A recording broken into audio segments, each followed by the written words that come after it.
नमस्कार, hello guys, आप सभी का स्वागत है। मैं हूं रवि बजाज और गैलेक्सी क्लासेस में आज हम डिस्कस करने वाले हैं इंग्लिश का वो पेपर जिसमें 25 क्वेश्चंस हैं, जो 2 अगस्त 2022 को it was in the second shift, it was taken and 11:45 से 12:45 के बीच में, यानी कि हम इंग्लिश का पेपर डिस्कस कर रहे हैं जो SSC selection post higher secondary level का है। ओके, तो चलिए तैयार हो जाइए, कॉपी पेन अपने पास रखिए। हम क्वेश्चन का सॉल्यूशन तो देंगे ही, उसका लॉजिक भी आपके साथ डिस्कस करेंगे। तो आइए बढ़ते हैं आगे। तो ये रहा हमारा क्वेश्चन नंबर 1। यहां पर हमसे क्वेश्चन पूछा जा रहा है, क्या he bought these sweets for you and I. ये जो पार्ट है अंडरलाइन पार्ट है, और हमसे पूछा जा रहा है ये जो 4 ऑप्शंस हैं इनमें से कौन सा सही है। अगर आपको लगता है कि 1 2 3 ABC सही नहीं है तो फिर यही सही होगा।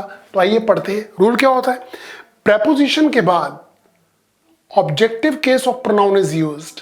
ठीक है, क्या he bought these sweets for you and आई नहीं होता, फॉर यू एंड मी होता है। इसलिए हमारा जो आंसर है वो सी एकदम सही है।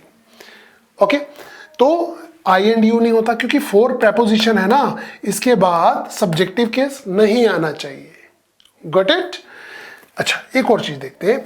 अभी अगर हम देख रहे हैं क्वेश्चन नंबर 2 को, तो यहां देखिए, यहां हमसे क्वेश्चन पूछा जा रहा है, this is about direct indirect speech वाला क्वेश्चन। ओके, सो ये जो सेंटेंस दिया हुआ है डायरेक्ट स्पीच में है, इनडायरेक्ट में, और इसका डायरेक्ट पता लगाना है।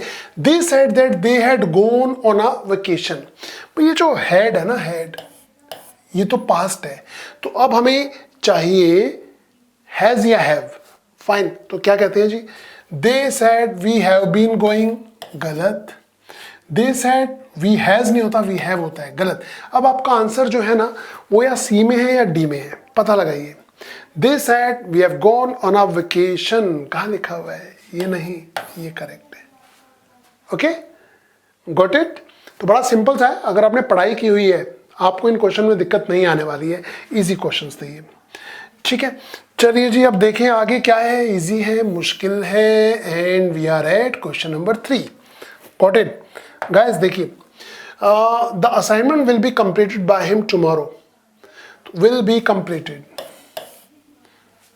इसका हमसे पूछा गया है पैसिव से एक्टिव वॉइस। ठीक है, तो हमें क्या चाहिए, विल प्लस फर्स्ट फॉर्म चाहिए। तो क्या हो जाएगा, ये रहा सही answer, he will complete the assignment tomorrow. ये हो जाएगा हमारा इस सेंटेंस का एक्टिव वॉइस। Got it. अच्छा, एक्टिव पैसिव वॉइस और नरेशन के बिना तो आप एग्जाम में जाना मत। उसके अलावा एंटोनिम सिनोनिम भी आपसे पूछे जाएंगे, और यहां एक ईडियम पूछा जा रहा है। आइए जानते हैं इस ईडियम का सही आंसर क्या है। कह रहा है ईडियम और phrase, I am not coming to office today, I am dash. मैं ऑफिस नहीं आ रहा हूं, मैं डैश हूं, क्या हूं, taking a back seat, no. Not playing with the full deck, no. Feeling a bit under the weather या letting sleep dogs lie, no. C is the correct answer. Feeling a bit under the weather, थोड़ा सा बीमार हूं, ये idiom है, इसलिए तो office नहीं जा रहा है। Got it. चलिए, इजी क्वेश्चन आए अभी तक, कोई मुश्किल अभी हमारे सामने नहीं आया है क्वेश्चन। जय माता दी, भगवान का नाम लीजिए, सही हो जाएगा, है ना। लो जी, आ गया। अब आ गया सेंटेंस अरेंजमेंट वाला क्वेश्चन। इसमें ना हमें इन सेंटेंसेस को पढ़ना है और पिरोना है कि इनका सीक्वेंस क्या रहेगा। आइए पहले पढ़ लेते हैं। A small stream emerged from a cluster, it was on such a day, and during the monsoon this stream would be a gushing torrent, and the water had a gentle toss। देखिए, इसमें जो सबसे पहला होगा BDAC, ये जो मैं लगा रहा हूं वो है ये। आप इसे पढ़ेंगे, C is the correct answer, ये ऑप्शन बनेंगे। पहले B, फिर D, फिर A और फिर C।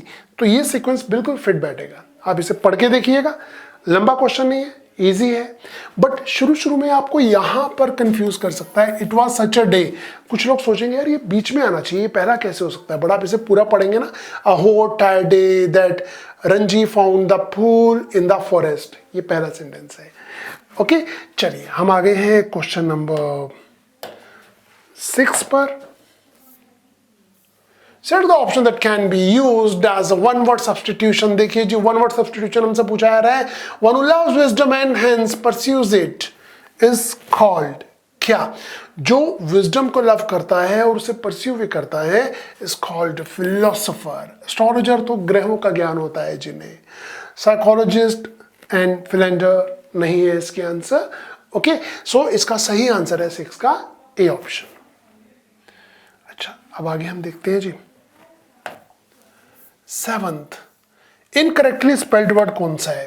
ये सारे तो सही है, एक गलत है, कौन सा? अलाइव सही है, एडजस्ट सही है, स्लीप सही है, एब्रॉड में दिक्कत है, क्या होगा?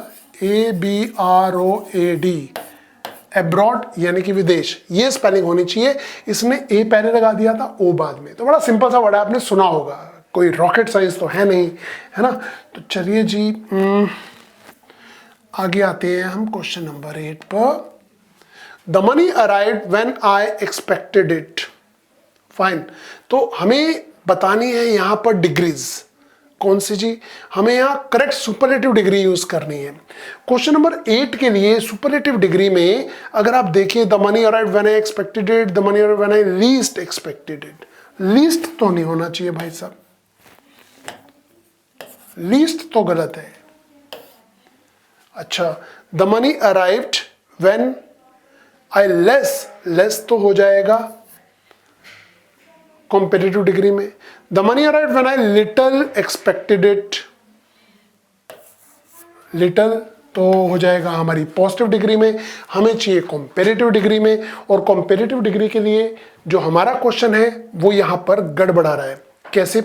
क्योंकि जब आपको बनानी है सुपरलेटिव डिग्री, तो सुपरलेटिव के लिए ये 3 डिग्री होती है, लिटल, लेस एंड लीस्ट। तो लीस्ट आंसर किस में आ रहा है जी? बी में आ रहा है, इसमें तो कुछ आ ही नहीं रहा, यहां पर आ गया least. B is the correct answer. Okay, now we can see the question number 9 over here। क्या पूछ रहा है जी इसमें? In the introductory session the teacher asked me to what district I came from.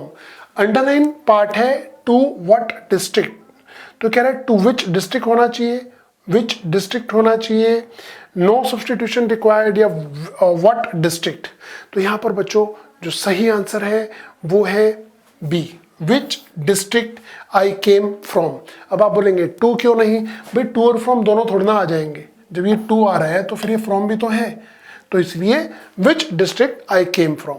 ऐसा भी हो सकता है इस फ्रॉम को अगर यहां पर लगाया होता तो फ्रॉम विच डिस्ट्रिक्ट आई केम, वो भी सही होता। दोनों बोलने के तरीके हैं, बट बी इज करेक्ट। अच्छा, अब हम आते हैं अगले क्वेश्चन पर, क्वेश्चन नंबर 10। वन वर्ड के लिए पूछा जा रहा है, the killing of one's sister, कोई अपनी सिस्टर की हत्या कर देता है तो उसे क्या वर्ड यूज होता है? भाई फ्रैट्रिसाइड, रेजिसाइड, सोरोरिसाइड या homicide? The correct answer is sororicide is the correct answer. ये हो गए 10 क्वेश्चन, 15 और बचे। आइए देखें उनमें क्या है हमारे लिए। This is going to be question number 11 और यहां हमें बनाना है एक्टिव वॉइस का पैसिव वॉइस, पैसिव वॉइस का active voice. By whom have the problems been solved, तो क्या होगा? Who has solved the problem, लिखा हुआ है क्या यहां पर? ये लिखा, who has solved the problems is the correct answer. Okay, now simple है, एक्टिव पैसिव नरेशन तो आने आने एग्जाम में, इसे कैसे छोड़ेंगे आप? Question number 12। Rohit was taught classical music by the most renowned master in the state, Shri Sanatan Maharaj. तो इसका जो सही आंसर है वो क्या होगा? was taught classical music, no, C तो नहीं होगा, क्योंकि 12 में क्या होगा? Was taught, was taught, Rohit was taught, तो किसने पढ़ाया उसका नाम लिखा होगा, master in the state Maharaj was the most master in the state Maharaj is teaching, गलत, इज टीचिंग क्या होगा, learnt was from is wrong, was taught गलत, डी इज करेक्ट। सिंपल होगा, हमें यहां पर लगानी है second form of the verb, so this is taught. Okay, now question number 13 देखिए, ईडियम के ऊपर आ गया है ये। Always turned to him because he was the only person who could starve off. ये starve off the impending war का क्या मतलब है? starve off का मीनिंग होता है draw, invoke, prevent या provoke, नहीं prevent, रोकना। ये है correct answer, C option. Okay, now ये फ्रेजल वर्ब्स है, इन्हें मत छोड़ के जाइएगा। starve off अच्छा वर्ड है, दिखेगा आपको बार बार। अच्छा 14 पे देखिए बच्चों,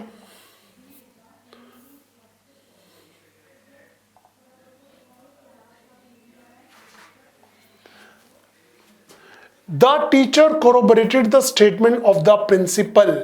आपको इसका सिनोनिम बताना है। क्या आप जानते हैं कोरोबरेट का सिनोनिम क्या है? भाई कोरोबरेट का मीनिंग होता है हेल्प करना, सपोर्ट करना। तो यहां पर डिसअप्रूव्ड है, डिसअग्रीड है, क्रिटिसाइज्ड है या कंफर्म्ड है। तो 14 के लिए सही आंसर कंफर्म्ड ही तो बचता है, सॉरी कंफर्म।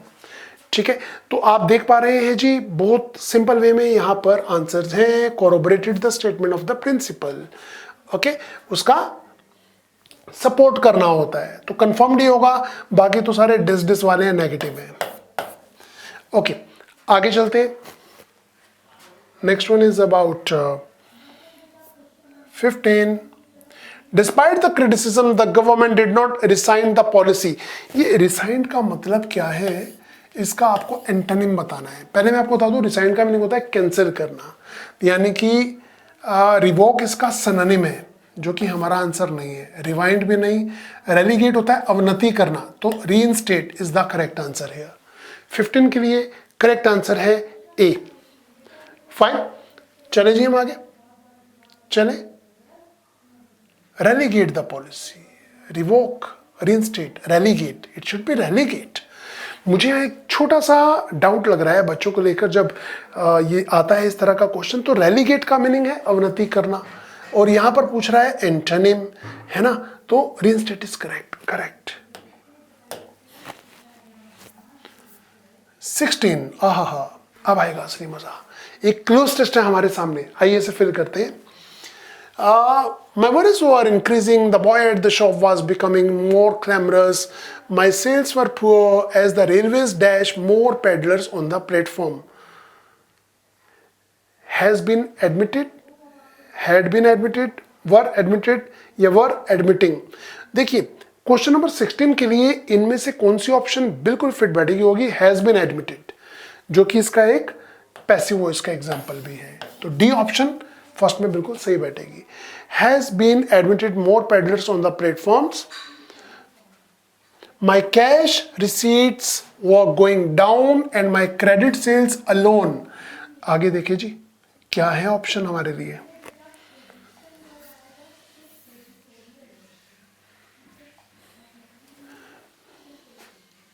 क्या कह रहा है? Going down and my credit sales alone dash. तो इसके लिए हम क्या करेंगे जी? क्वेश्चन नंबर 17 के लिए क्या करना चाहिए? Its are flourishing. जो उसकी क्रेडिट सेल है वो फ्लोरिश हो रही है, फल फूल रही है, बढ़ रही है, प्रॉस्पर हो रही है ना। The wholesale merchants who supplied me with goods stopped credit to me. The boy's method of account keeping was so chaotic that I did not know whether I was moving forward or backward. He produced cash from the counter in a haphazard manner and there dash on the shelves all over the shop. यहाँ पर options क्या हैं जरा देखें। यहाँ options क्या हैं? Fine, तो यहां पर ऑप्शन आती है हैज बीन इमेंस गैप्स, सी, ये सही रहेगा। हैज बीन इमेंस गैप्स, फिर the boy was probably pocketing money and eating off the stuff with my credit at the wholesalers gone. The public complained that nothing one wanted was ever available. Suddenly the railway gave me notice to quit. I dashed the old station master and porter, but they could do nothing. तो I dashed the old station master and porter. मैंने क्या किया, आइए जानते हैं जी 19 number में हम क्या करेंगे। 19 नंबर में हम क्या करेंगे जब ऐसा होगा, भगवान ना करे ऐसा किसी के साथ हो। बट यहाँ पर क्या कह रहा है, मैंने बहुत ज़्यादा रिक्वेस्ट की, और जब आप बहुत ज़्यादा रिक्वेस्ट करेंगे तो आप प्लेडेड वर्ड यूज़ करेंगे, बट प्लेडेड के साथ कौन सी प्रेपोजिशन यूज़ करेंगे, ये मुद्दा है। तो this is pleaded over is the correct answer here. और फिर क्या हुआ, बट देखो, the order had come from dash, the shop was given to a new contractor. ओहो, ये तो इन भाई सब के साथ गलत हुआ। क्या हुआ,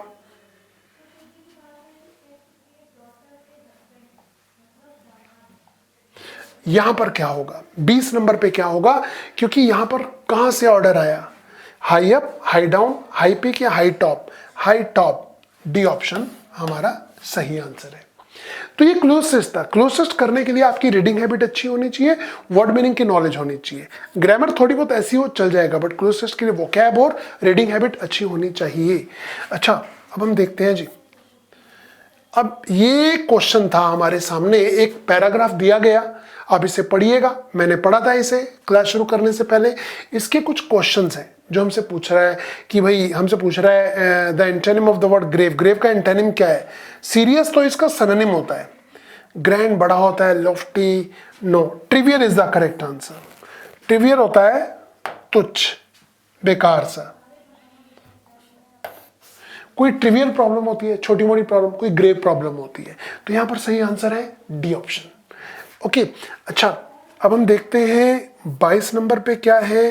select one of the reasons mention in the passage for buying an EV. तो government policy, higher mileage than normal vehicle, to protect our mother earth, 40 to 45% higher price than normal vehicles. भाई क्यों खरीदनी चाहिए ये, है ना? इसमें जो दिया गया है पैराग्राफ में, to protect our mother earth is the correct answer, is the correct answer over 22nd का। Now we proceed 23rd। What is not a challenge faced by the customer or buyer of EV? क्या चीज challenge नहीं है? 23rd के लिए अगर आप इसे थोरोली पढ़ेंगे तो आपको पता चल जाएगा, चार्जिंग इशू चैलेंज नहीं है। ए ऑप्शन बिल्कुल सही है इसमें। अब बच्चों 2 क्वेश्चन बचे हैं हमारे पास, आइए जानते हैं 2 क्वेश्चंस में हमसे क्या पूछा जा रहा है इस पैसेज में। वर्ड मीनिंग है या कोई रीजन है या टाइटल है? लो जी, समरी पूछी जा रही है। समरी में क्या है कि identify the summary of the passage. पहले से पढ़ लेते हैं। With the advent of EVs, fuel driven vehicle will disappear. फिर EVs will come on Indian road soon but can not continue due to the electricity shortage. Though there are some issues, EVs will arrive on Indian road soon, which is good for customers and for the earth. This is issues that are stopping buyers from buying EVs. देखिए यहाँ पर जो सही answer है वो सी है, बिल्कुल सही दिया हुआ है। ओके, और अब हम आते हैं 24 नंबर पर, 25 पर। Select the suitable title। क्या है जी? How to own an EV, EVs in the world, who's in owning EVs, EVs the present and future। ये है correct title of the passage. तो 25 का सही आंसर है बच्चों डी। हमने 25 क्वेश्चंस किए हैं, इन्हें अच्छी तरह देखिएगा। और आपकी पढ़ाई के लिए मैं कहूँगा वोकेबलरी, एक्टिव पैसिव, नरेशन, इन सबको स्ट्रॉन्ग करके जाइएगा एग्जाम में। इस बार चक दो फटे। अभी के लिए इतना, मिलते हैं अगले पेपर में कल इसी समय इसी चैनल पर मेरे साथ इंग्लिश का पेपर सॉल्व करेंगे। Till then bye bye, take care, good day, happy learning.